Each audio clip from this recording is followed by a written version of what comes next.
तरीचा जडभार केला, साक्षात परमात्मा मज भेटविला, ऐसा दयाने उपकार केला, विसरू कसा मी सद्गुरूला, अभय माझ्या हृदयात आहे, ज्याने माझे मत हित केले, ऐसा दयाने उपकार केला, विसरू कसा मी सद्गुरूला. श्री सद्गुरुनाथ महाराज की जय, माऊली ज्ञानेश्वर महाराज की जय, सब संतन की जय. हॅलो, जय. हा प्रवचन चालू आहे.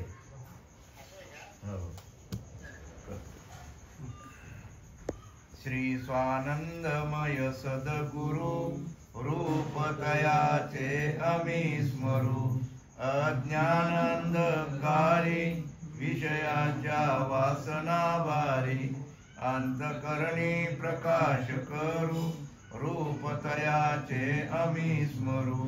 श्री स्वानंदमय सद्गुरु रूप तयाचे आम्ही स्मरू, मन दुर्बल असे चित्त ते चंचल दिसे, त्यासी करू निर्विकारू, रूप तयाचे आम्ही स्मरू. कर्म करोनी कर्मातीत, देही असोनी देहातीत, ज्ञान पिऊनी ज्ञान धरू, रूप तयाचे आम्ही स्मरू. श्री स्वानंदमय सद्गुरु रूप तयाचे आम्ही स्मरू. सोहम भाव सागरू उतरोनी पैल पारू, सद्गुरुचे चरण हृदय स्मरू, रूप तयाचे आम्ही स्मरू. श्री स्वानंदमय सद्गुरु रूप तयाचे आम्ही स्मरू. श्री सच्चिदानंद सद्गुरु श्रीपाद बाबान की जय. अवधूत चिंतन श्री गुरुदेव दत्त. जय जय रघुवीर समर्थ. तरी परमात्मा ऐसे जे एक वस्तू असे, ते दया दिसे ज्ञानास्तव, ते एक वाचुनी आणि जे भवस्वर्गादी ज्ञाने, ते अज्ञान ऐसे म्हणे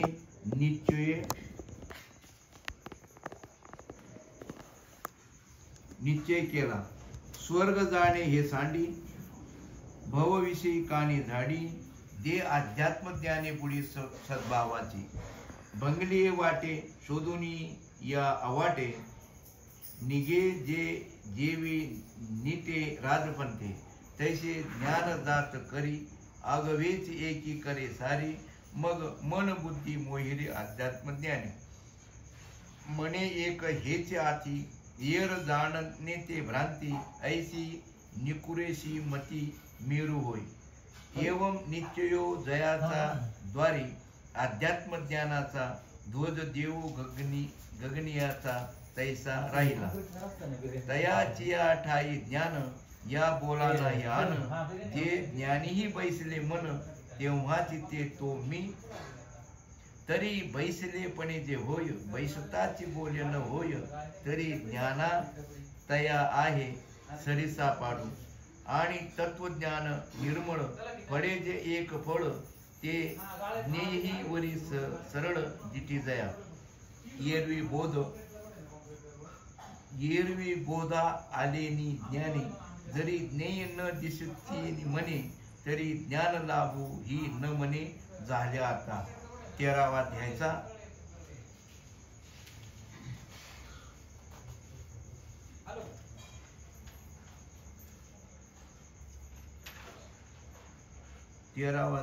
11वा श्लोक. कोण बोल? 13वा अध्यायाचा 10वा श्लोक आहे. तरी परमात्मा ऐसे ते एक वस्तू असे, ते जया दिसे ज्ञान असतो, ते एक वाचुनी आणि जेत भवस्वर्गादी ज्ञानी, ते अज्ञानाशी म्हणे निश्चय केले. आता सांगा तुम्ही, माऊली ज्ञानेश्वर महाराजांनी तुमच्या आपल्यावर नवीन नवीन जगावर एवढे मोठे उपकार केलेले आहेत की जी वस्तू, की आत्मवस्तू, ही आत्मवस्तू समजून घेण्याचं जे काही किंवा प्राप्ती करून देण्याचं जे काही उपकार आपल्यावर माऊली ज्ञानेश्वर महाराजांनी केलेले आहेत. कसे केलेले? वास्तविक हे ज्ञानेश्वरी लिहिली कोणी? ज्ञानेश्वरी कोणी लिहिली?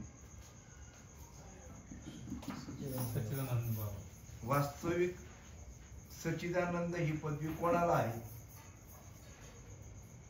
इथं असं सांगितले, तुमचा जन्म त्यासाठीच झालेला आहे. मनुष्य देहाचे ज्ञानी सच्चिदानंद पदवी घेणे एवढा अधिकार कृपा लोक नारायण डायरेक्टने कृपा लोक नारायणे दिला असला. म्हणजे सांगा तुम्ही, ज्ञानेश्वरी कोणी लिहिली? सच्चित आणि आनंद, म्हणजे आकाराने का निराकाराने? हे जे सच्चित आणि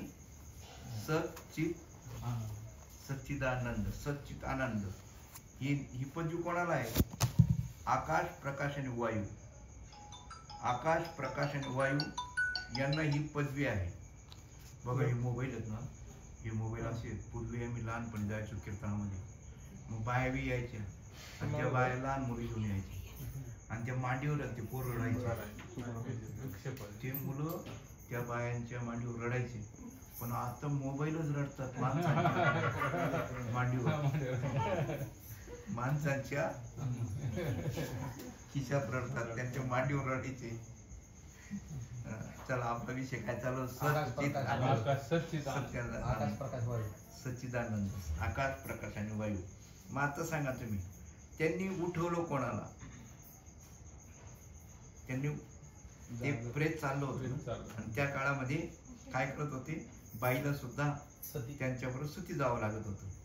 आणि ते हे जे लहान भावंड होते आणि त्यांची जी काही वेशभूषा होती, त्यांची वेशभूषा जी होती ही साधू संतांसारखी होती. त्यांची जी वेशभूषा होती कशी होती? आणि मग तिला असं वाटलं की आता अशी आपलं चाललोच, आपला देहाचा हे होणार आहे, तर आपण यांचं दर्शन तरी घ्यावं. कोणाचं? यांचं दर्शन घ्यावं साधूंचं. हॅलो हॅलो,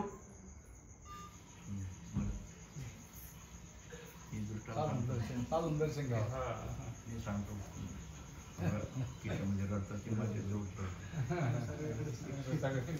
लोकांना काय, लोकांना त्यांचा दोष नाही. माझा हा टाइम असतो ना, त्यांची चर्चा करत टाइम असतो, म्हणजे माझा टाइम त्यांचे मी जे पाठवतो त्यांचे शंका विचारतात ते बिगर मार्करी आपले, म्हणजे माझे नाही ते विचारतात. जे आपले त्यांना काय घरचा मांग, त्याला काय लक्ष मिळतं पांग, ते त्यांचं टायमिंग हा आहे. मी त्यांना सांगितलं या टायमाला. हां, तर आपला सच्चिदानंद विषय चालू होता. तर ती याला बाईला असं वाटलं की आपण तर शेवट जाणार आहे, यांचं दर्शन घ्यावं. त्यांचं वेशभूषा तशी होती. दर्शनाला गेलं, त्यांनी आशीर्वाद दिला. दादांनी आशीर्वाद दिला. सौभाग्य होती. आता तिला प्रश्न वाटला, म्हणजे सौभाग्य होती, मी तर आता यांच्याबरोबर सच्ची चालली म्हणे, तुम्ही आशीर्वाद आत्ताचा का पुढचा? सौभाग्य होती, हा आशीर्वाद जो आत्ताचा आहे का पूर्वीचा? ती म्हणे आमचा शब्द खरा म्हणजे खोटा ठरणार, आणि साधू संतांचा कोणताच शब्द खोटा नाही. जे त्याने अभंगवाणी लिहिले ना ती सुद्धा खोटी नाही. काही नाही, युक्तिवादाने खोटी ठरवली बुवा, युक्तिवादाने खोटी ठरवली, पण ते खोटी नाही अभंगवाणी. कशी? आता सांगा तुम्ही, आता तुम्ही प्रश्न विचारत नाही किंवा शंका काय घेत नाही. भाऊ मला काय म्हणायचं, तुम्ही तुमच्या घरामध्ये कुठे केवढी शंका घेतात हो? किती शंका घेतात? कोणत्या बांबूची? त्याच्या पुढे ये म्हणतात. त्याचं नाव कोणी जाहीर केलं नाव होतं? कोण त्याचं ज्याला उठवलं त्याच्या अगोदर काय नाव होतं? हे नाव होतं त्याच्या अगोदर. ज्या प्रेताला उठवलं काय माऊली त्यांनी उठवलं, तर त्याच्या अगोदर कोणतं नाव होतं हे माहितीये का? का हेच नाव होतं? विचारा नाही का महाराजाला, हेच नाव होतं का? हे नाव केव्हा ठेवलं? हे लिहिण्यासाठी, कारण तेच लिहू शकतात, दुसरं लिहू शकत नाही. हा, माझं सांग, ज्ञानेश्वर कोणी लिहिली किंवा कोणी लिहून घेतली? अहो त्यांनीच लिहून घेतली. निमित्त मात्र त्याला केलं. काय केलं? निमित्त मात्र कोणाला केलं? माझं सांगा, रेड्यामुखी वेद बोलवले. वेद बोलला का रेडा बोलला? वेद. रेड्यामुखी कोण बोललं? वेद. मग वेदच बोलले का रेडा बोलला? वेद. रेडा बोलू शकत नाही, रेडा बोलू शकत नाही, वेदच बोलू शकतो, वेदच बोलू शकतो. मग आता सुद्धा जेवढे कीर्तनकार प्रवचनकार असेल किंवा तुम्ही असेल काय असेल, जे जे काही तुम्ही आपण बोलतोय हे कोण बोलतोय? मग असे घाणबी बोलतो का? घाणबी बोलतो का? जर तो हीच घाण शब्द आहे काही, आणि जरी आले असतील तर त्यांनी सांगितलं परत त्या पापाचं शालन व्हावं. जे काही बोललो गेलं अज्ञानाचं, आणि जे अज्ञान बोललो मी, जे इथे बोललो अज्ञानाचं बद्दल बी बोललेत ना ते त्या ठिकाणी वर्णन असं केलेलं आहे की ज्ञान व्यक्त करता येत नाही म्हणून अज्ञानाचं बोलावं लागलं बुवा. ज्ञान बोलता येत नाही ना म्हणून अज्ञानाचं बोलावं लागलं बुवा असं शब्द. मात्र सांगा तो बी असा मोठा खेळ आहे. बारीक विचार करा, ज्याने पंचकर्माचा पूर्ण अभ्यास केलेला आहे त्यालाच हे कळेल किंवा बोलणारा तोच आहे, करणारा तोच आहे. झाडाचं पान त्याचं सत्यशिवाय हालत नाही. मग हे चोऱ्या करणारे, लफंगे करणारे, जे वाईट कर्म करणारे तो करतो का करणारा कोणतरी वेगळा आहे? हेच महत्वाचा प्रश्न आहे. तुम्हाला जर समजा तोच करतोय असं म्हणायचं असेल तर तुम्हाला त्याच्या जवळ राहून आता सांगा भगवंताचं नामचिंतन करायचं तुम्हाला. स्वरूप म्हणतो मुख हलेना कंटाळलेना जीवा स्मरेना राम, राम आम्हाला जप करी हम बैठी आराम. कळलं का आपल्या लोकांना काय बोलले ते? मुख आलेना, मुख आलेना कंठ आलेना जीवा स्मरेना राम, राम आम्हाला जप करे हम बैठे आराम.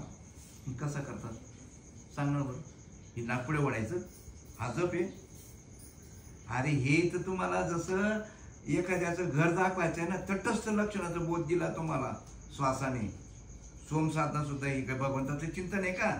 साधन येते. तुम्हाला भगवंताचे नाम घेतल्याशिवाय सुटकाच नाही. ज्याला खरोखर जन्म पुनरूपी जननम पुनरूपी मरणम हे जर टाळायचं असेल तर तुम्हाला भगवंताचं चिंतनच करावं लागणार आहे. आणि ते भगवंताचं चिंतन त्याच्याचकडनं त्याने करायला पाहिजे. राम आम्हाला जप करे हम बैठे, कोणी कोणी करायला पाहिजे भजन चिंतन? हे जे लिहिलेलं कोण लिहिलं? सच्चिदानंदानी. कोणाचं वर्णन लिहिलेलं आहे? सच्चिदानंद स्वरूप. म्हणजे ते कसं आहे सच्चिदानंद स्वरूप कसं आहे, सच्चिदानंद कसं आहे कोणी विचारतच नाही ना. कोणी विचारतच नाही, कोणी विचारत नाही. किती मला ते मी प्रत्येक प्रवचनामध्ये मी म्हणत असतो एक तर तुम्ही माझ्यापेक्षा जास्त समजले असलं पाहिजे, मी तुम्हाला विचारायला पाहिजे असं मला आता वाटायला लागलं. कारण की मी इतके दिवसापासून म्हणतोय किंवा तुम्ही काहीतरी विचारायला पाहिजे, पण तुम्ही इतक्या दिवसापासून काही मला विचारत, मग मलाच माझी लाज वाटायला लागली. आईला मलाच काही कळलं नाही, मीच तुम्हाला विचारायला पाहिजे. आणि आतापासून मला ते आता हे प्रवचन संपलं का मला विचारायचं आहे तुम्हाला आता. कारण की तुम्हाला ज्यावेळेस तुम्ही विचारत त्यावेळेस काय तुम्हाला सर्व कळलेलं आहे, कळलेलं आहे, अनुभव झालेला आहे. बारीक विचार करा तुम्ही. इथं मी गोटीला सुद्धा बोललो होतो, नाम द्यायला जन्माला आला आणि नाम घ्यायला जन्माला आला नाही. आणि ते नाम घेतल्याशिवाय तर तुम्ही सुटका होणार नाही. काय आपलं प्रवचन इतरांना नाही कळणार, कारण इतरांनी कथा ऐकलेल्या आहेत. इतर काय ऐकतात? कथा ऐकतात. आणि इथं आमच्या माऊलींनी कथेचं काय केलेलं आहे? वाया व्यर्थ कथा सांडी मार्ग. आणि आपलं अजून काय आवडतात? भागवत कथा, रामायणाची कथा. आणि त्याचं कारण आहे ते सुद्धा वाचू नये ऐकू नये असं नाहीये. कारण की अधिकार तैसा करू उपदेश. कारण त्या अधिकाराप्रमाणेच तुम्हाला काय करावं लागणार आहे म्हणजे तो. कारण की डायरेक्ट तुम्हाला स्वर व्यंजन मातृकेचं ज्ञान झाल्याशिवाय तुम्हाला इकडे येणार नाही. पण आता तुमचे आपल्याला बरेच वर्ष होऊन गेलेत ना सानिध्यात, बऱ्याच वर्ष. तुम्हाला आता रामायण महाभारत बरं जाऊ द्या, रामायण म्हणा महाभारत म्हणा, हे महाभारत अगोदर लिहिलं का घडलं? लिहिलं अगोदर. वाल्या कोड्याने राम जन्माला येण्याच्या अगोदर वाल्या कोड्याने म्हणजे वाल्मिक ऋषीने वाल्मिक ऋषीने राम जन्माला येण्याच्या अगोदर 10 वर्ष अगोदर रामायण लिहिले. मग ज्यावेळेस लिहिले त्यावेळेस पात्र होते का? आपल्याला अध्यात्म ज्ञान समजून घ्यायचं आहे. कारण इथं सांगितलंय अध्यात्म ज्ञान वाचून सर्व कर्म निरर्थक. सर्व कर्म काय आहे? निरर्थक आहे. फक्त अध्यात्म ज्ञानच खरं आहे. मग अध्यात्म ज्ञान म्हणजे काय? ज्ञान म्हणजे काय? हा, तुमच्या आपल्या प्रवचनामध्ये नेहमी तोच विषय होतो, नेहमी तोच विषय होतो. म्हणून तुम्हाला असं वाटतं जाऊन तरी काय करायचे? आपण त्याच्या पलीकडे काय सांगतो? जीव, ब्रह्म, आत्मा, माया, सच्चिदानंद, अमुक डमुक टमुक याच्या व्यतिरिक्त काय सांगतात बुवा? बरं, याच्या व्यतिरिक्त दुसरा विषयच नाही ना. एवढे जरी ग्रंथ लिहिले असतील, या ग्रंथीचा जेवढे काही ग्रंथ असतील त्या ग्रंथाचा जो विषय जो आहे, या पुढे सरका ना. नाही झोप लागत असेल मागे सरका. नाही वर बस, वर वर वर बस, वर बस. तुम्ही या पुढे वर बसा. बारीक विषय मी सांगतो मला.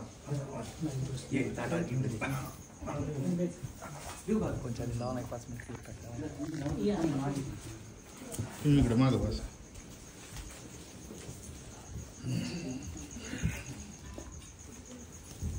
विषय आपला असा चालू होता.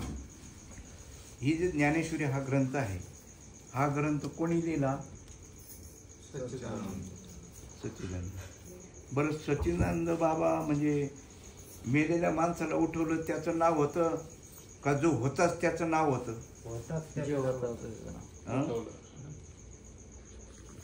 जो होताच त्याने दिलं. फक्त माध्यम मात्र काय वापरलं? माध्यम त्या बॉडीचं वापरलं.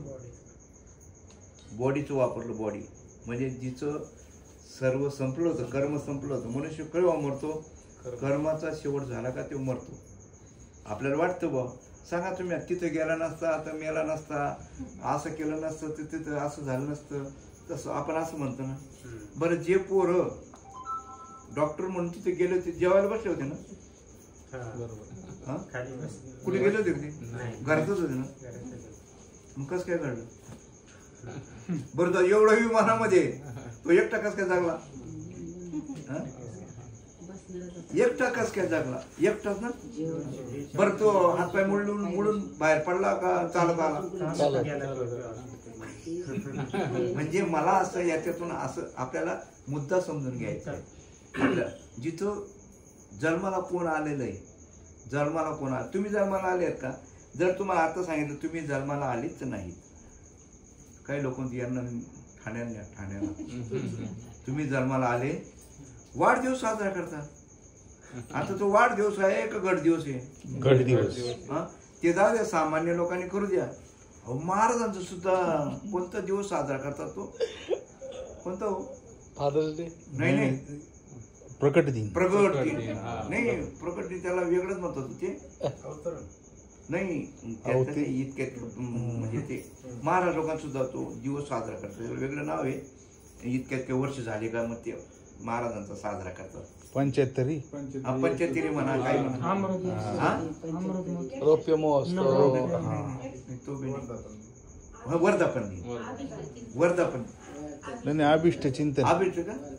असं काहीतरी. पण मी असं भाऊ, कारण की आपल्या बाबांचं सुद्धा केलं होतं. बाबा त्यावेळेस म्हणे काय म्हणे, त्यावेळेस गाडी दिली होती बाबांना. बाबा म्हणे मळ ठेवा दिली. कारण त्याच वेळेस त्यांनी बाबांचा तो 85 असं काहीतरी कोणतं तरी वर्ष होतं, त्यावेळेस साजरा केला. आळंदीला केला होता. गाडी दिली होती पोपट सखी महाराजांनी. त्यांनी बाबा त्या म्हणे इथं मळ ठेवतात का म्हणे त्या गाडीमध्ये. खरोखर काय सांगतो तुम्हाला, शब्द संतांचा खोटा ठरत नाही. ज्यावेळेस बाबा आजारी पडले तर त्यावेळेस घोटीहून बॉम्बेला नेलं. घोटीहून बॉम्बे दवाखान्यात, आणि तिथं बाबांचं देहावसन झालं आणि त्याच गाडीमध्ये आणलं. म्हणजे शब्द खरा ठरला. हे काय आता कोणी सांगत नाही, पण शब्द त्यांचा खरा ठरला. संतांचा शब्द खरा ठरला. म्हणून बाबा आजही सांगतात, तुम्ही इतकं सोपं परमार्थ इतका सोपा आहे. पोट भरणं अवघड आहे. पण पोट भरण्याकडे जितकं तुम्ही मन बुद्धी चित्ताने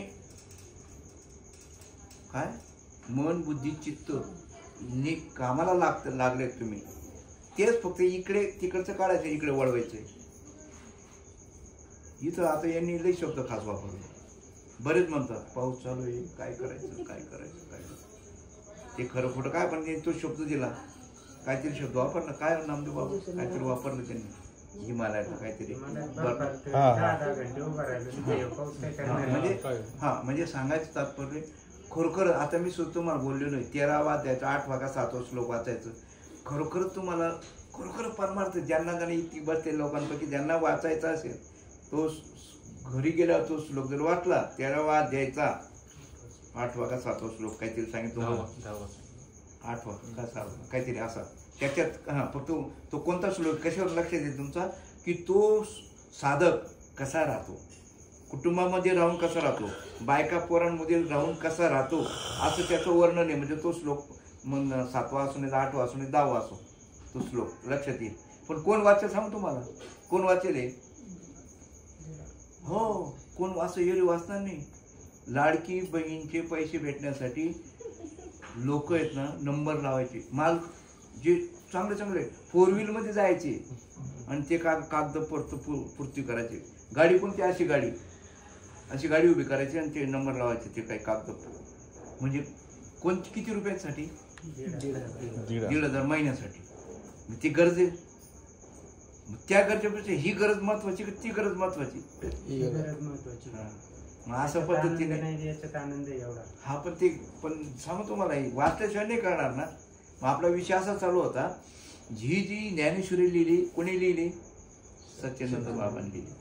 मग आता त्याच्या पुढे गेलो होतो आपण, त्याच्या पुढे विषय गेला होता. आपला विषय असा होता की लिहिणारा जो होता आणि लिहून घेणारा जो होता, तो एकच होता का 2 होता? एकच. लिहून घेणारा घेणारा म्हणजे दोघं एक. म्हणजे माऊली सांगायचे आणि ते लिहायचे, माऊली सांगायचे. आता माऊली म्हणजे काय? माऊली कोण होतं? महाविष्णूचा अवतार सखा माझा. मग ते कोण होतं? विष्णू म्हणजे काय? महाविष्णू म्हणजे कोण? ते बी सच्चिदानंदच ना, ते बी सच्चिदानंद. आणि तुम्हाला आपल्याला सुद्धा हा विषय का हाताळायचा आहे की तुम्हाला सुद्धा 30 पदवी प्राप्त करून घ्यायची, पण जिवंतपणी. कधी? जिवंतपणे. कोणती पदवी? सच्चित आणि आनंद ही पदवी प्राप्त करून घ्यायची आहे. मनुष्य द्यायचे ज्ञाने सच्चिदानंद पदवी. मग सांगा तुम्ही, आता सच्चिदानंद पदवी प्राप्त करून घ्यायचं असेल तर मग तुम्हाला भजन, आपला विषय कुठे चालू होता? भजनाचा. भजन कोणी करायचं आणि कोणी करायचं? जसं ज्ञानेश्वरी कोणी लिहिली आणि कोणी म्हणजे लिहिले कोणी आणि सांगितले कोणी, तसं भगवंताचं नाम सांगणारा जो आहे तुम्हाला, तो सुद्धा तोच पाहिजे. आणि ज्याला घ्यायला प्रवृत्त करायचं आहे तो बी तोच पाहिजे, तो बी तोच पाहिजे. पण आता समजा सांगणारा जरी तो असेल, कोण?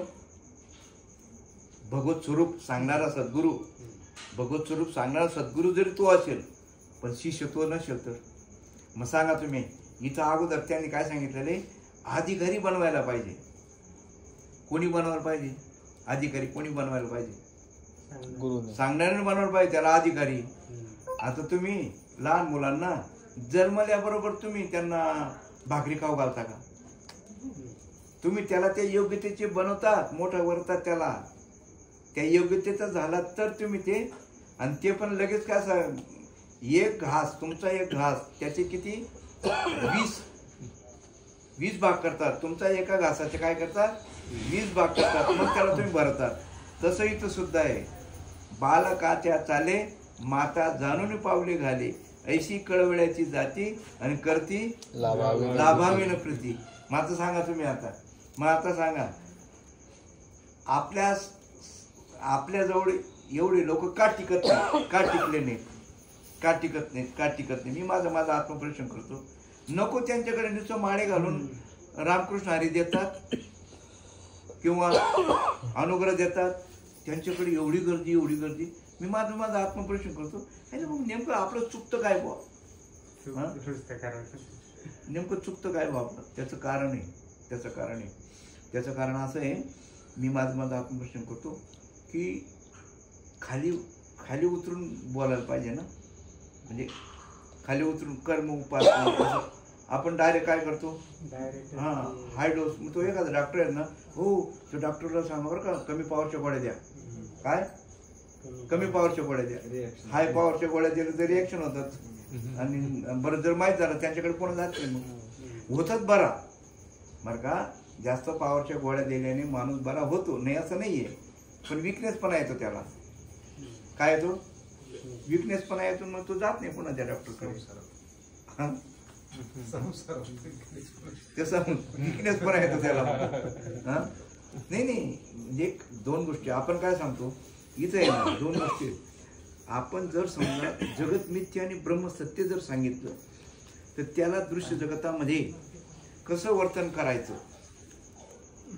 म्हणजे प्रपंचामध्ये कसं वागायचं हा मोठा प्रश्न आहे ना. एक तर तो काय आळशी बनतो, मग हा आळशी बनतो, सर्व तोच करतो, सर्व तोच करतो, सर्व तोच. मग आता सांगा सर्व जर तोच करतो, मग आता एवढ्या जगामध्ये झाडाचं पान हालत नाही त्याच्या सत्तेशिवाय, झाडाचं पान त्याच्या सत्तेशिवाय हालत नाही. हे खरं का खोटं? खरं आहे. हा म्हणजे मग सर्व हे सर्व चाले शरीर कोणाच्या सत्ते, कोण बोलवितो, सर्व त्याच्याशिवाय होतं ना, बोलणं चालणं सर्व. मग आता हे चांगलं कर्म वाईट कर्म सर्व तोच करतो का, अशी शंका कदाचित तुम्हाला निर्माण झाली का? तोच करतो का? तुम्हाला स्फटिक माहिती आहे का? स्फटिक, स्फटिक विज्ञानामध्ये माहित असेल ना स्फटिक. ते स्फटिक त्या खाली तुम्ही कोणताही रंग ठेवा, तो स्फटिक कसा दिसेल त्या पद्धतीने. मग तुमचं लक्ष स्फटिकाचं ज्ञान झालंय का तुम्हाला? ज्याला स्फटिकाचं ज्ञान झालेलं आहे, बघा तुम्ही समुद्राच्या काठी ते शिंपले पडलेले असतात, चांदीसारखे दिसतात. ते कशासारखे दिसतात? चांदीसारखे. आणि पळत पळत जातात ते, आणि तिथे गेल्यावर काय दिसतं? शिंपले. पण ते बी हा सोन्याचं ज्ञान असेल तर काय शिंपलेच असतात ते, पण कशी चमकतात ते? चांदीसारखे चमकतात ते शिंपले. कशासाठी सांगत होतो मी? स्फटिकाचं ज्ञान व्हायला पाहिजे, स्फटिकाचं ज्ञान व्हायला पाहिजे. मग आता ते शिंपल्याचं ज्ञान झालंय. मुर्ग नाभी कस्तुरी मुर्ग भटकत जंगल जाय, सबके हृदय में राम वसतय, मूर्ख न समजाय. मग सांगा ती वस्तू आपल्याजवळ नाही का? पण ती कशी स्फटिकासारखी आहे का कशी? पण जर समजा त्याच्या खाली जर तुमचं विषयरूपी मन, स्फटिक म्हणजे परमात्मा, स्फटिक म्हणजे काय? परमात्मा. आणि त्याच्या खाली तुमचं जे मन आहे, जसं तुमचं मन असेल ना तसं कार्य करेल ना तो. कार्य तसंच करेल ना. कार्य कसं करेल तो? विषय रूपी मन असेल तर इंद्रियाला मन ऑर्डर देईल आणि ते काम करेल ना. हा आणि त्या स्फटिकावर मनाचं लक्ष असतं, त्या स्फटिकाकडे मनाचं लक्ष असते. आणि त्या स्फटिकाच्या खाली तुमची जशी वासना असेल तसे विचार असतात. आणि ते विचार ते मन ॲक्सेप्ट करतं आणि बुद्धीची फक्त सही घेतं आणि इंद्रियांना कामाला लावतं. म्हणून पंचीकरणाचा अभ्यास पाहिजे, पंचीकरणाचा. गणित बाहेर सोडायचं नाही, आपच इथलंच गणित सोडायचं आहे. भगवंत तुम्हाला आत पाहायचं का बाहेर पाहायचं आहे? हो, आत झाली मात विश्वाचं सर्व ठाई. हे नुसतं कीर्तन प्रवचन, कीर्तन प्रवचन आहे कशासाठी? किती दिवस कीर्तन ऐकता तुम्ही? कीर्तन प्रवचन किती? बरं जाऊ द्या, अगोदर कीर्तन आणि प्रवचन कशासाठी आहे? कीर्तन आणि प्रवचन कशासाठी आहे? संवाद व्हायला पाहिजे का नको? आता हे जरी प्रवचन असलं, या प्रवचनामध्ये संवाद व्हायला पाहिजे. प्रश्न म्हणजे सांगणाऱ्यानेच प्रश्न, जो प्रवचन करतो ना त्यांनीच प्रश्न निर्माण करायला पाहिजे आणि उत्तर त्यांनीच द्यायला पाहिजे. असं प्रवचन व्हायला पाहिजे. जे बाकीचं प्रवचन आहे तुम्ही ऐका मी सांगतो असं नाही, प्रश्न आणि उत्तर तिथं व्हायला पाहिजे हे प्रवचन. बरं आता हे कीर्तन आहे, कीर्तन किती कशासाठी असतं याबद्दल माहीत पाहिजे. विचारतो तुम्ही कोणत्या महाराजाला, महाराज कीर्तन का बरं ऐकायचं बरं? असं कोणी प्रश्न विचारतं का?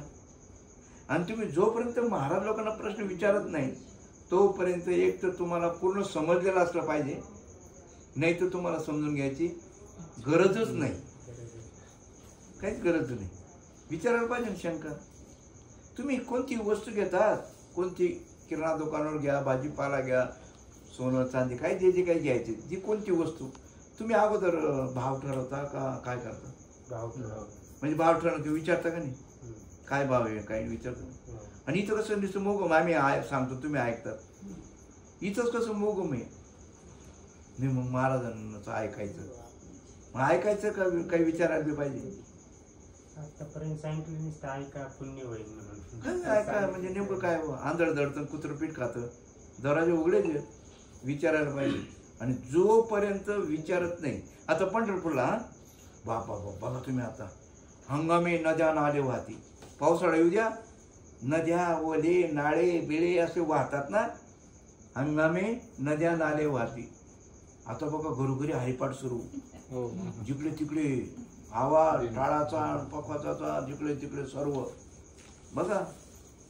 हंगामी नद्या नाले वाहती. हंगाम सरता आटून जाती.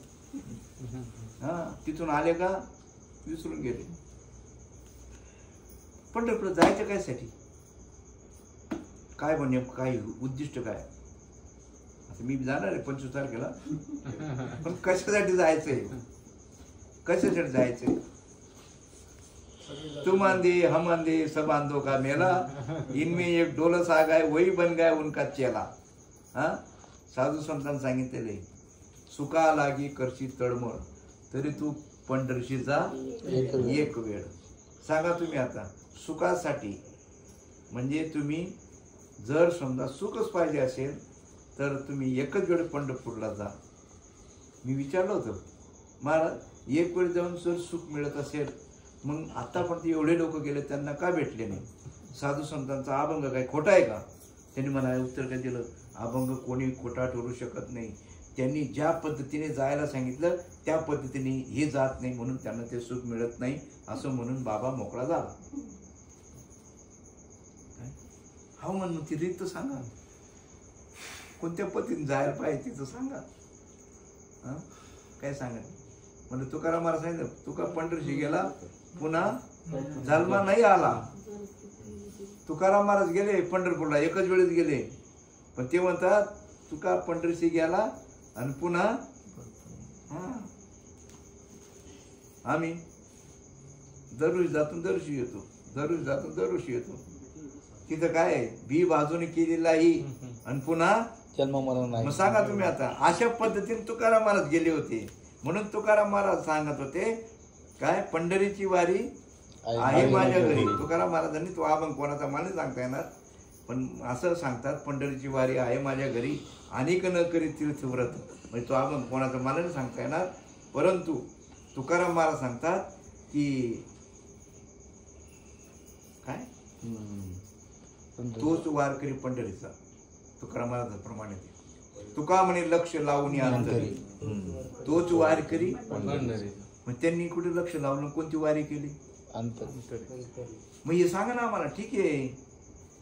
पण एक गोष्ट सांगतो मला हे जे काय आतापर्यंत जेवढे कीर्तनकार प्रवचनकार असे वारकरी संप्रदाय ते एवढे उपकार आहेत आपल्यावर आनंद उपकार आहेत की त्यांनी हे तत्व तरी जतन करून ठेवलं. काय हे जतन आमच्या गावात एक ग्रस्त होता तर त्यांनी लिहून ठेवलं जो व्यवहार केला होता ना त्याच्या वडिलांनी देणं घेण्याचा काही व्यवहार केला होता ना ते लिहून ठेवलं होतं पण ते जतन करून ठेवलं. आणि ते वारल्यानंतर त्यांनी ते कागद काढले ना ती नको ती जमीन यांच्या नावावर होती पण त्यांच्या वडिलांनी काही वर्षासाठी त्यांना खायला दिली होती. यांनी काय केलं ते देऊ द्या खायला त्यांना पण कागद तर जतन करून ठेवली. एवढे उपकार केले वडिलांनी एवढे आभार मानायचे. मग वडिलांचे कोणते आभार मानले? वडिलांनी ती दुसऱ्याला देऊन टाकली जमीन पण ते किती दिवस दिले किती वर्ष दिले हे लिहून ठेवलं होतं ते कागद जतन करून ठेवले होते पुढे. बरं आता एक गोष्ट खरं जर सांगायला लागलं ना 2 आंधळे होते नवरा आंधळा आणि बायको बी आंधळी आणि त्यांच्या पोटीचे जन्माला आले ना बरं का ते बी आंधळे जन्माला आले पण एक डोळत जन्माला आला आणि तो डोळत जन्माला आल्यानंतर तो सांगायला लागला काय गाडी आली काय अमुक आलं तमुक आलं बैल आली म्हैस आली. ते दोघं नवरा बायको डोक्याला असं एवढे जन्माला आले अशी विचित्र काही नव्हती बुवा. असा कसा विचित्र जन्माला आला? हा, बाकीचं तर काही असं बोलत नाही आणि असं काही सांगत नाही. हे असं काय माझ्यासारखं म्हणजे यांच्यासारखं जन्माला आलं. मग त्यांनी काही ह्या डॉक्टर दाखवते म्हणजे काय डॉक्टरला काय सांगायचे ते?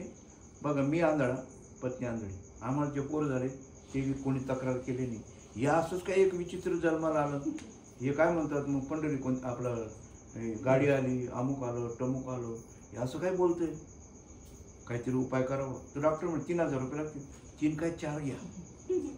त्यांनी काय केलं, 2 छत्रीच्या काड्या तापवल्या आणि त्याच्या डोळ्यात घालून दिले. झालं बोलणं पण. कसं पंढरपूर काय सांगतो असे करतील असं बोलतील तर खरं सांगायला लागले तुम्ही तर. कारण 2 गोष्टी आहेत ना. हा विषय इतका सोपा आहे. सांगा तुम्ही आता तुमचा आपला विषय पुढे आलो आपण. पुढे मागे जातो थोडासा. तुम्हाला नामापर्यंत आणलं होतं. नाम हे सर्वजण म्हणतो. तुम्ही ऐकलं असेल ना, रामा मारा जप करे आंबाईटा, ऐकलंय ना? केलं का मग भजन? कोणी केलं मग? कोण करतं मग? स्फटिकाचा दृष्टांत सांगितलं. तुम्ही अंगीकार करूनच भजन करता का भगवंत भजन करतोय? आणि केव्हा भजन करेल भगवंत? ह्या ज्या वाण्या आहेत, परा, पच्चंती, मध्यमा, वैखरी, ह्या वाण्या, देवाची वाणी कोणती आहे आणि या देवाच्या वाण्या कोणत्या आहेत? कोणत्या वाणीने भजन करायला पाहिजे? मग परावाणीचं भजन कोणतं आहे? कधी कळेल बरं? परावाणी ही जी आहे ही तुमच्या हातात आहे का? पेटीचे स्वर आहेत ना, ज्याला पेटी येते वाचता येते ना, तो पेटी मास्तर समोरचा माणूस हिंदीमध्ये गायन करो, इंग्रजीमध्ये गायन करो, कशामध्ये बी गायन करो, त्याला फक्त स्वर ज्ञान झालेलं असलं पाहिजे. पण कोणतं स्वर ज्ञान झालं पाहिजे? गायनाचं स्वर ज्ञान झालं पाहिजे का पेटीचं स्वर ज्ञान झालं पाहिजे? सारे गम पद निसा हे ज्याच्यामध्ये जे स्वर आहेत तो कशा, मला विश्वास वाटत होतं की तो कोणतं हिंदीमध्ये गायन करतोय, हा बरोबर स्वर ऐकलं तर तेच यायचे. इंग्रजीमध्ये गायन केलं तरी तो त्याला म्हणतो तू कुठं अभ्यास केला आहे इंग्रजीचा? ते मला इंग्रजी येतच नाही. अरे मग तू कसं काय ते बरोबर? ते म्हणे स्वर ज्ञान आहे, ते इंग्रजी ज्ञान नाही मला. कोणतं ज्ञान आहे मग? आता तुम्हाला कोणतं ज्ञान आहे? तुम्हाला जे भजन दिलेले कोणतं स्वरामध्ये दिलेले? मग ते स्वर ज्ञान झालाय का? त्या स्वरामध्ये भजन करायचं ज्ञान झालंय का? मग त्याच्यामध्ये शब्द आहे का? त्या स्वरामध्ये शब्द आहेत का? तो तर इंग्रजीमध्ये म्हणतोय. मग हे कधी कळणार? कधी विचारणार तुम्ही भजन कोणतं करायचं? हा, कोणतं भजन करायचं? काही नाही, तुम्हाला बी गरज नाही, आम्हालाही गरज नाही. फक्त आम्हाला प्रवचन ठेवा, आमचं कीर्तन ठेवा, आमचे खिसे भरा, बस जाऊ द्या. आज लोक सांगू तुम्हाला, आज कोणत्या महाराजांच्या पाठीमागे समाज माहिती तुम्हाला? जे देवाचे नुसतं ज्ञान सांगतात, प्रॅक्टिकली व्हायला पाहिजे याचं त्यानं गेलं. हा ते म्हणजे देव घेणं साधी गोष्ट आहे का? मग तू काय सांगतो मग? असं कोणी विचारतच नाही. बरं देव प्राप्त करायचे का प्राप्तच आहे? मग नेमकं काय करायचं तेवढंच सांगा. देवाचं ज्ञान करून द्यायचं आहे का? देवाचं नाम सांगायचं आहे का? देवाला नाम आहे का? त्याला आडवाले ते दूर करायचं फक्त. मग त्याला काय आडवाले हे बी सांगत नाही. त्याला आडवाले मी आणि माझं.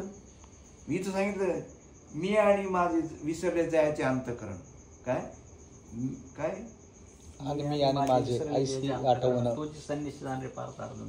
मी आणि माझी आईशी आठवण विसरले जायचे अंतःकरण, भारतात तो संन्यासी जाणं. मी आणि माझे विसरले जायचे अंतःकरण. मग आता कोणत्या ठिकाणी विसरायला सांगितलं? अंतःकरण ठिकाणी. मग अंतःकरणात हे अंतःकरण आहे कोण कोणी? चतुष्ट, ते झालेले बी तुष्ट अंतःकरण. आणि ताई तुम्ही सर्व बसल्यात ना, हे प्रवचन आहे ना, हे कुठं ऐकायला भेटणार नाही. आणि तुमच्यासारखे म्हणतील काय सांगितलं बाबाने, आम्हाला काही कळलं नाही. हा, तर प्रश्न असा आहे, मला काय म्हणायचंय, नाही त्याचं कारण नाही. 2 गोष्टी आपल्याला ते सांगितलंच नाही हो.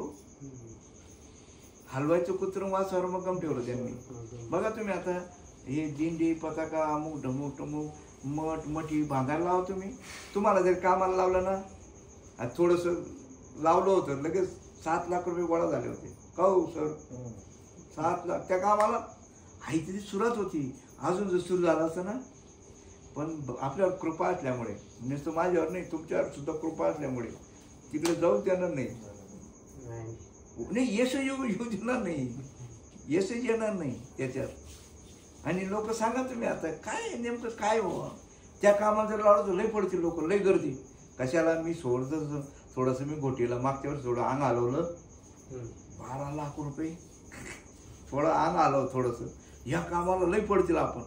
पण इथं जर सांगितलं थोडंसं घरी जाऊन तुम्ही 13 वाजल्याचा 8 श्लोक वाचा, हो विसरून गेलो बरं का आम्ही.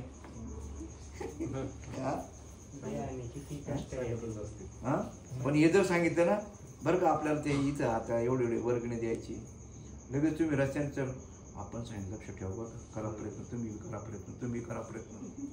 म्हणजे हे तुमच्या सोबत तुम्ही सांगणार आहे. नाही मग गुरुची आज्ञा हो, गुरुची आज्ञा आहे. गुरुची आज्ञा पाळतील किती द्यायचं, पण येणे आज्ञा पाळणार काय करायचंय ते. भजन असं चालू होतं. आपलं चिंतन कसं करायचं सांगा तुम्ही. आता अंतःकरण चतुष्ट चाललं ते तर वितुष्ट संतुष्ट करायचं, पण आपलं भजन महत्वाचं सांगितलेलं मी. भजन तो त्याने भजन करायला पाहिजे, कोणी त्याचं भजन त्याने करायला पाहिजे. पण ते भजन कसं करायचं. तुम्ही आता रेचक आणि कुंभकने भजन करतात, रेचक आणि कुंभकने भजन करतात, ते तुम्हाला गुरुने सांगितलेले. घेता सो सोडता हम अखंड चाले सोम सोम, हे झालं तुमचं भजन. तुम्हीच करायचं भजन. आणि त्या बघा तो मी आहे, तो मी आहे, तो म्हणजे तो आणि तुम्ही वेगळा काही एक कस काय. तो मी, तो वेगळा ना, आणि मी, आणि मग एक आहे. म्हणजे अगोदर वेगळा करून एक करा. आणि इथं भजन कसं करायला सांगितलं तुम्हाला, त्याचंच भजन त्यानेच करायचं. राम आम्हाला जप करे हम बैठे आराम, कसं करायचं. आता तुम्ही रेचक कुंभकने भजन करता. आता काय म्हणतात घेताना रेचक आणि पूरकने भजन, पण कुंभकने भजन करता यायला पाहिजे.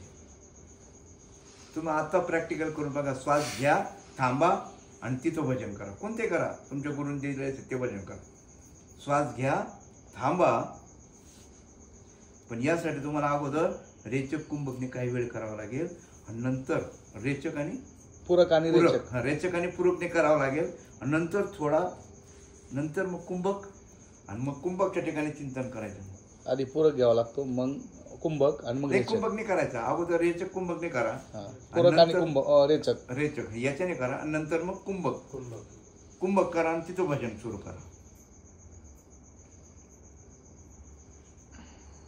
लगेच घेऊ वाटत नाही ते घ्यायचं का. अहो लगेच घेऊ असं वाटत असेल ना, तुम्ही भजनच करत नाही. तुम्ही भजन, तुम्ही कुंभक करून जर मला श्वास घ्यावा वाटत असेल, तुम्ही भजनच करत नाही. त्याला त्या आठवणच राहत नाही, त्याला त्या ठिकाणी इतका आनंद मिळतो ना. पण ती क्रिया करून बघा, क्रिया करून जावी ती अंगी दयानिधी संतते. आणि यालाच म्हणतात मग ज्यावेळेस प्रपंचामध्ये सुख आणि दुःखाचा विषय आला का लगेच तिथं जाईल तो ऑटोमॅटिक. पण काही दिवस, काही एक दिवसाचं काम नाहीये, एक दिवसाचं काम नाही. त्याला वळण तर लावा, पडिले वळण इंद्रिया असं कळत. आणि हे जा, हे कोणी सांगू शकणार नाही. ज्याच्या डोक्यावर वरदहस्त ठेवलेला आहे तो सोम साधना करू शकतो. ज्याच्या डोक्यावर वरदहस्त ठेवलेला आहे तो जे क्रिया करू शकतो. त्या बाबा ऊत आला, नळ्या वळणाऱ्यांचा ऊत आला. नळ्या कशासाठी वळतात तुम्ही म्हणता, बा तुम्ही तेच सांगितलं आम्हाला, आणि आता असं बोलतात तुम्ही. अरे आपण तुम्ही पुढचं विचारायला आले का. दाखवा ना. ते पोरी शिक्षक सांगायचे, हां मी सांगतो तू लिहा, मग पाठीवर लिहायची. आणि ज्याचं झालंय त्याने जमा करा त्या पाट्या. मग ज्याचं झालं तो आले दाखवायला ना. मग गुरुजी म्हणे हां बरोबर आहे, जा. ज्याचं नाही त्याने बाजूला ठेवायचं. तसं कोणी विचारायला येत नाही. भजन कसं करायचं हो सांगा. 6 शास्त्र 18 पुराण देवाचंच भजन करायला सांगतात. सर्व सांगतात देवाचं भजन ना. देवाचं भजन सांगितलं कोणी. देवाचं भजन सांगितलं का कोणी. आणि तुम्ही कधी विचारलं का. कारण की देवाला नावच नाही, आणि देवाचं भजन कसं काय करायला सांगतात मग. हं? बरं देवाचं भजन करायचं नाही का? करायचं. मग सांगा तुम्ही आता 12 खडी लिहिता वाचता यावं असेल तुम्हाला काय करावं लागेल? 12 खडीचं ना स्वर व्यंजन आणि मातृक याचं ज्ञान करायला पाहिजे. पण लिहिता वाचता यायला लागल्यानंतर 12 खडीचं काम आहे का? नाही. मग आता मग काही लोक मला म्हणतील ना देवाला नाव नाही, मग तुम्ही तुमच्या लोकांना काय देतो? त्यांना मी तेच सांगणार, अगोदर त्यांना 12 खडी शिकवतो. लिहिता यायला लागल्यानंतर 12 खडीचा विचार करूच नका, नळ्या ओढूच नका, पण अगोदर त्यांना नळ्यात वळायला लावतो. नाही हो नाही. सद्गुरु वाचुनी सापडेना सोय, धरावे ते पाय आधी आधी. सद्गुरूवर इतकी निष्ठा पाहिजे, इतकी निष्ठा पाहिजे. हो, पण आम्ही सांगून दिलंय ना माणूस गुरु नाही. आमच्या टकोऱ्यात तेवढंच बसलेलं आहे. पण कशासाठी सांगितलं? तिकडे ज्ञानाकडे लक्ष वळण्यासाठी का? हां, आम्हाला तर उलट चांगलं आहे तुम्ही व्यक्तिनिष्ठ झाले तर. हां, पण व्यक्ती ज्याला तत्वनिष्ठ झाला ना तो व्यक्तीला कधी सोडू शकत नाही. सांगा तुम्ही, मागा सांगितलं ना मी. हां, वास्तविक पहा आता निळोबारायाने अभंग केलेला आहे. तुकाराम महाराज कशावर गेले? वैकुंठात गेले. कशावर? विमान आलं तुकाराम महाराज. हां, सांगा तुम्ही आता हे कशासाठी लिहिलं? त्यांनी कुठे लिहिलं का ते? हां, कुठे लिहिलं? मग खरं आहे का? कोणतं तरी एक उत्तर द्या ना. खरं आहे का खोटं आहे? विमान नाही आले. खरं आहे का खोटं आहे? खरंच आहे. पण ती त्यांनाच कुठे गेलं? वैयक्तिक त्यांना दिसलं असेल. कोणाला? निळोबारायाला. पण हेच आपल्याला कळलं नाही. अगोदर तुम्हाला सांगितलं ना मी. तुम्ही होते का नव्हते? होते ना? समुद्र ज्याने पाहिला तो काय म्हणतो? समुद्र लय मोठा आहे. तो काय म्हणतो? समुद्र लय मोठा आहे. आणि सर्व गावात येऊन सांगायला लागला तो, ह्या लिंबाचं झाड आहे म्हणे, एवढ्या लाटा येतात, एवढ्या लाटा येतात, एवढ्या लाटा येतात म्हणे. आणि एक बाग पृथ्वी, 3 बाग समुद्र आहे म्हणे. कोण म्हणतं असं? जो पाहून आला तो म्हणतो. आणि खेड्यातला माणूस काय खोटं बोलतो? हां, 1 भाग पृथ्वी आणि 3 भाग समुद्र. काय सांगतो म्हणे तू? हां, सांग कोणाचं खरं? खरं कोणाचं? जसं मग अगोदर विचारलं तुम्हाला, विमानानं गेले का? मग नाही गेले का? असाच प्रश्न हवी आहे. ज्यांनी पाहिलं ते सांगते, पण यांनी पाहिलं नाही मग याचं खरं का बरं? याच्या नाही म्हणण्यान तो नाही का? नाही. हां, आहेच ना, नाही मानलं तरी आहेच. मग त्याचा आहे म्हणण्यान तो आहे का? मग कसं काय याच्या विखरण त्याच्या विखरण? याचे बी खरं त्याचे बी खरं कसं काय? हा म्हणतो म्हणून नाही का? नाही. म्हणजे मग खरं ना? बरं, तो म्हणतो आहे, मग त्याचं आहे म्हणण्यान तो आहे का? नाही. मग खरं आहे का? तो आहे. महाराज लोक दोघकडे वाजवतात. आता आमच्या जेवताना अगोदर विषय झाला. महाराज लोक कसं म्हणजे त्याच्यातून तुम्हाला चालना देतात. म्हणजे ते हे बी असंही बोलतात आणि असंही बोलतात. आता सर्वजण सुखासाठी करतायत, आनंदासाठी. मग सांगा तुम्ही आता, एखाद्या विषयाची तुम्हाला प्राप्ती झाली, तो प्राप्ती झाल्यानंतर तुम्हाला सुख, समाधान, आनंद मिळाला का? मिळाला का? समजा एकदा आमदार झाला, मिळाला का आनंद? मिळाला. मग मिळाला मग पुन्हा थांबायला पाहिजे का? अजूनपर्यंत आमदार किलो उभं राहायला पाहिजे? म्हणजे याचा अर्थ तो मार्ग चुकीचा का बरोबर? सुख कशाच होत जातो? ते आमदार किती उदाहरण दिलं तसं आपलं प्रपंच तसंच ते लवकर पटण्यासारखं म्हणून पटवतो. मग सुखासाठी आमदार किलो उभा राहिला, निवडून आला, आमदार झाला, खासदार झाला, सुख मिळाला का? झाले बरोबर. आता काही ना मुली मिळत नाही, यदा कदाचित मिळाली, मिळालं का सुख? म्हणजे मग तो मार्ग चुकीचा का बरोबर? चुकीचा ना. सुख मिळालं नाही ना. सुख नाही मिळालं. सुख मिळालं नाही मग मार्ग चुकीचा का नाही? चुकीचा. मग नाही चुकीचं म्हणून थांबला का? चुकीचं म्हणून थांबला का? परत उभा राहतो, परत उभा राहतो ना अजून आमदारकीला. म्हणजे सुख कशात आहे? सुख मिळून आहे का न मिळाल्यामुळे आहे? तुम्ही आपण संसारामध्ये जाऊ द्या, ती जाऊ द्या, आमदार खासदार, आपण प्रपंचामध्ये जे सुख पाहतोय त्याच्यात सुख मिळालं का? मिळून सुद्धा मिळालं नाही. मिळून सुद्धा मिळालं नाही म्हणजे चुकीचा मार्ग आहे. बरं नाही मिळाला, काय प्राप्त नाही झालं हे तरी बरोबर आहे अशी खात्री झाली का? त्याच्यासाठी कोणतं ज्ञान व्हायला पाहिजे की मिथ्य आणि सत्याचं ज्ञान व्हायला पाहिजे. मिथ्य काय आणि सत्य काय. म्हणून मागा सांगितलं होतं की कोरोनाचं बिरोनाचं उदाहरण दिलं ना. काय सत्य कळलं नाही आपल्याला. बरं 2 गोष्टी आहेत. प्रारब्धावर कोणत्या गोष्टीवर विश्वास ठेवायला पाहिजे. सर्वांना मरणाची भीती, सर्वांना कशाची भीती? मरणाची भीती. मरण हे नेमकं कोणाच्या हातात आहे? आपल्या हातात. मरण कोणाच्या हातात आहे? काय तुमच्या आत्मबुद्धीने सांगा ना तुम्ही काय जे आपल्याला इकडे नापास करा किंवा काही लाज नाही बाळगायची कशी.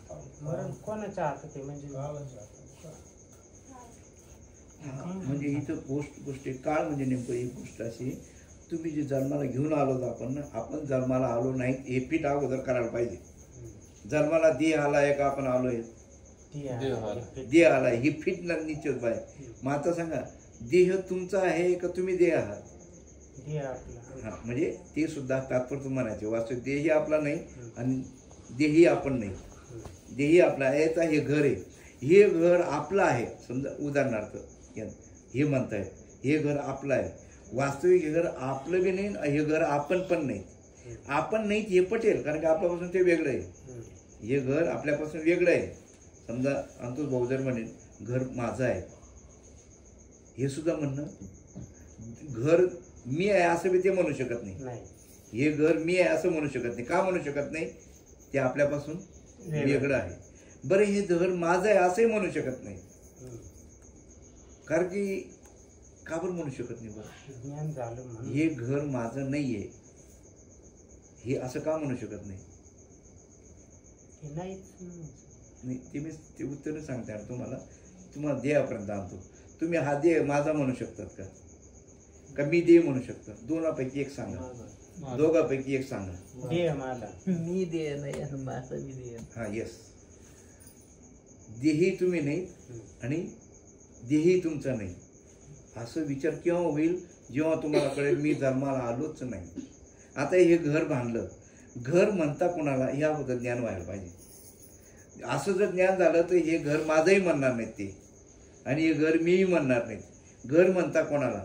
आता सांगा तुम्ही हे भिंती वर हे जे स्लॅब आहे हे ऊन वारं लागू नये म्हणून आहे का याला घर म्हणतात?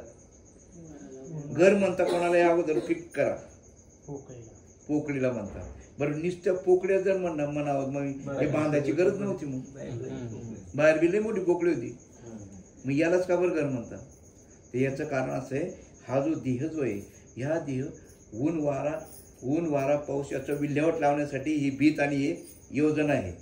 ही कोणाचं विल्हेवाट लावण्यासाठी? मग तुम्ही जो जन्माला आला आहात हे जे घर बांधलेलं यांना राहण्यासाठी बांधलंय. तुम्ही आपण जो जन्माला आलोय असं म्हणतो आपण. देह जन्माला आलेला आहे. देह जन्माला आलेला आहे का? कर्म केलंय त्याने. याच्याकडनं जे कर्म करायचंय कर्म करून नाही कर्मस्थितीमध्ये तुम्ही त्या आरती बोलतात ना कर्म करून कर्मातीत सर्व अध्यात्म त्या आरतीमध्ये. आणि म्हणून ती आरती ज्याची पाठ नाही तो आपला माळकरी नाही. जरी समजा तुम्ही गुरु केला असेल आणि ही आरती जर त्याची पाठ नाहीये तो आपला माळकरी नाहीये. जरी इथं बसला असेल तरी. आणि जर आपला माळकरी व्हायचा असेल तर ती आरती पाठ करा. कारण त्या आरतीमध्ये 6 शास्त्र 18 पुराण 21 उपनिषद याचं सर्व ज्ञान भरलेलं आहे. कारण की त्या पहिल्या आरतीमध्ये सुरात काय म्हटलं त्यांनी? अज्ञान अंधकारी विषयाच्या अज्ञान. मी आज टाकलेलं आहे भ्रांतीचं ते अज्ञान. तुम्ही वाचलं का? कोणाचं युट्यूबला घरी जाऊन वाचा विचार प्रभाव ग्रुपवर. तर मग आपला विषय काय चालू होता? ती अज्ञान अंधकारी विषयाच्या वासनाभारी. ते जर तुम्हाला घालवायचे असतील अंतःकरणी प्रकाश करू. प्रकाश केल्याचा भ्रम साधा दोरीवर जर सापाचा भ्रम होत असेल तर लाईट आणली प्रकाश आणला तर भ्रम जातो. तसं तुमच्या अंतःकरणाच्या ठिकाणी किती जरी अज्ञान असेल तर कशाचा प्रकाश करायला पाहिजे? ज्ञानाचा प्रकाश. पुढे काय म्हणतात?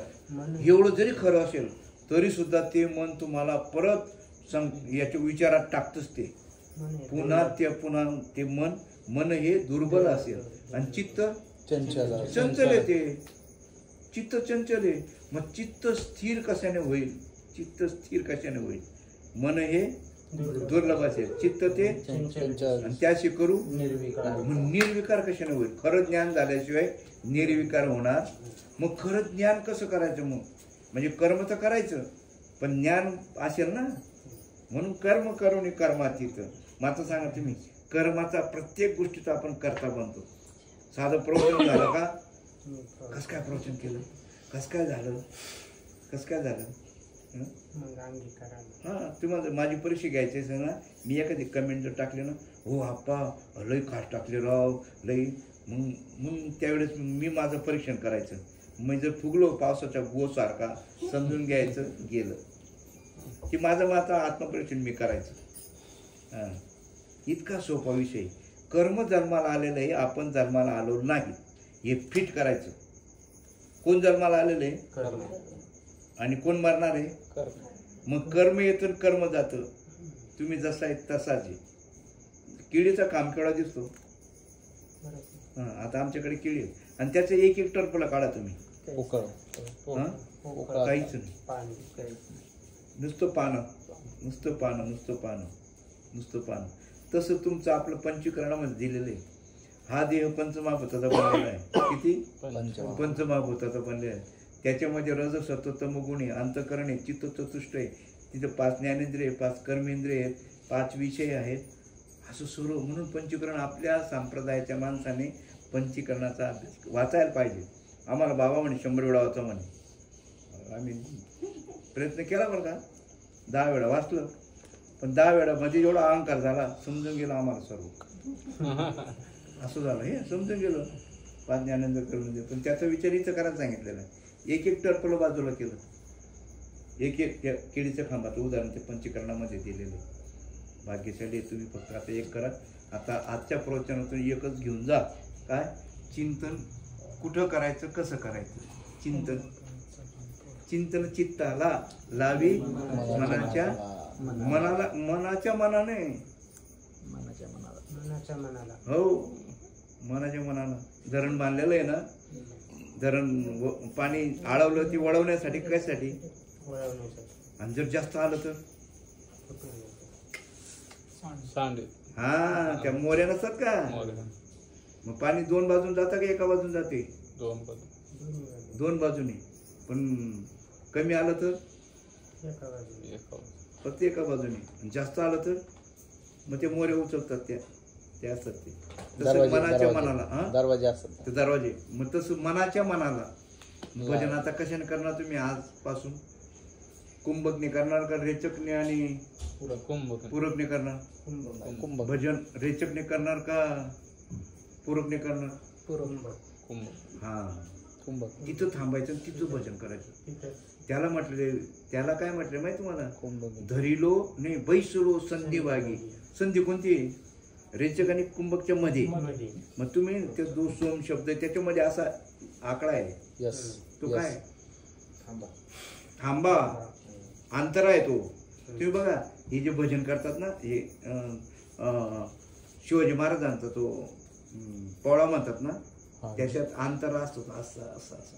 जिरे जिरे हारे जिरे जिरे असाच केलेला असतो तो. Yes yes yes. हा, मग तसं सोम शब्दाच्या मध्ये काय असतं? त्याला म्हटले बैसलो संधी बागी. आणि ती संधी आज तुम्हाला सांगितलेली आहे, शेवटची गुरु किल्ली. त्या संधीला बसूनच तुम्ही भजन करायचं, सवय करायची. आणि तिथं दुसरा विचारच नसतो, दुसरा कुठला विचार नसतो. सांगा तुम्ही. आता त्यांनी अगोदर सांगितलं होतं फक्त एकच विचार असतो, केव्हा हा श्वास सोडायचा. पण हे भजन केलं तुम्हाला श्वासाकडे बी लक्ष राहणार नाही. घेतो का सोडतो हे सुद्धा लक्षात राहत नाही. स्टार्टला येईन लक्षात, नंतर नाही. मग नंतर सवय आल्या मग नाही काय अडचण. त्याने केलं तेव्हा समजेल. मग ते बाबा आहेत नाही, कोणते बाबा? आत्माराम बाबा. पुंडलिका गुरुदेव.